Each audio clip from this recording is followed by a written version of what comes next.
భగత్ సింగ్ భగవద్గీత పట్టుకుని నడుస్తుంటే ఎలా ఉంటుంది, భగత్ సింగ్ మన సంస్కృత శ్లోకాలు చెప్తుంటే ఎలా ఉందో అలా ఉంది ఈ సినిమా. అంటే ధర్మాన్ని రెవల్యూషన్ ని కలిపి తీసిన సినిమాయే ఉస్తాద్ భగత్ సింగ్. దానికి కరెక్ట్ ఫిట్మెంట్ పవన్ కళ్యాణ్. అలాగే ఈ సినిమాలో ప్రతి సీన్ లో పవన్ కళ్యాణ్ ని సెలబ్రేట్ చేసుకున్నాడు ఎవరు, మన హరీష్ శంకర్. ఒక ఫ్యాన్ కదా, అతని ఫ్యాన్ బాయ్ మూమెంట్ కనిపిస్తోంది. Pawan Kalyan first time denim jackets వేయడం చూసాను నేను, కలర్ఫుల్ డెనిమ్ జాకెట్స్. మంచి కౌబాయ్ హ్యాట్ పెట్టాడు, దాని మీదేమో ఒక బఫెల్లో ఇది, చేతికి మెటల్ బ్రేస్లెట్, మెడలో ఓంకారం తమాషాగా డిజైనర్ లాకెట్, రగ్గడ్ జీన్స్, కింద షూస్, దానికి ఒక తమాషా బెల్ట్, దానికి ఒక మెటల్ గ్రిప్పింగ్, ప్రతి కోటు హెయిర్ చాలా అందంగా చూపించాలి నా హీరోని అనే తపన కనిపించింది. నిజంగా బాగున్నాడు. తర్వాత ఆయన థియరీ సీడ్ తీసుకున్నా కూడా పవన్ కళ్యాణ్ కోసం ఒక 5-6 dialogue and action blocks special గా ప్లాన్ చేస్తున్నాడు. ఆయన బాడీ లాంగ్వేజ్, ఆయన డిక్షన్, డైలాగ్ డెలివరీ, దాన్ని బట్టి అంటే ఏది ఆయన చేస్తే చాలా అద్భుతంగా ఉంటుంది.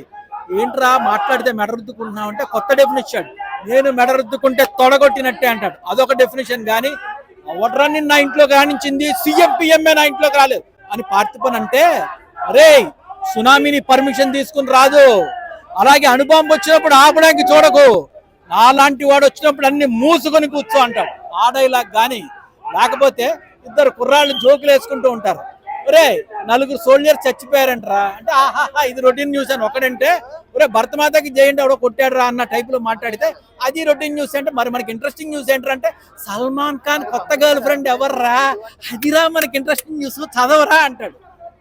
పవన్ కళ్యాణ్ ఒక్క టేబుల్ తన్ని అక్కడికి వెళ్ళి, రేయ్ మంచినీళ్ల కోసం మంచు కరిగించుకుని తాగి, ఊపిరి కోసం కూడా ప్రతి క్షణం తపన పడే మన సైనికులు చచ్చిపోతే నీకు రొటీన్ న్యూస్ రా, భరతమాతను అవమానిస్తే నీకు రొటీన్ న్యూస్ రా అని చెప్పి ఒక డైలాగ్ ప్లాన్ చేశాడు.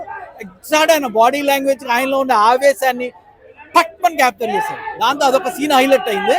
ఆ తర్వాత క్లైమాక్స్ లో ఒక డైలాగ్ చెప్పించారు, ఆపరేషన్ సింధూర్ని మిక్స్ చేస్తూ, ఒరే మా దేశంలో ఆడపడుచులు బొట్టు పెడతారా, అది మా సాంప్రదాయం, మగవాడికి కోపం వచ్చి బొట్టు పెడితే మా హిందూ వీరులు ఎలా ఉంటుందో చూస్తావా అని ఒక యాక్షన్ బ్లాక్ ప్లాన్ చేశారు. ఒళ్ళు గగురుకొచ్చింది. ఈ సినిమా ఏంటంటే పవన్ కళ్యాణ్ సెలబ్రేషన్, పవన్ కళ్యాణ్ ఫ్యానిజం, పవన్ కళ్యాణ్ ఇష్టపడే వాళ్ళకి ఎక్స్ట్రాడినరీగా ఉంటుంది. సీడ్ అయితే నాకైతే నచ్చింది సినిమా. నేనైతే పిచ్చగా ఎంజాయ్ చేస్తా, చాలా చోట్ల అరిచాను కూడా ఫ్యాన్స్ అందరితో, పిల్లలందరితో కలిసి నేను కూడా పిచ్చగా ఎంజాయ్ చేస్తా. పవన్ కళ్యాణ్ మళ్ళీ నాకైతే మాత్రం గబ్బర్ సింగ్ తర్వాత ఈ సినిమా చాలా బాగా నచ్చింది. ఫంటాస్టిక్ గా ఉంది మూవీ.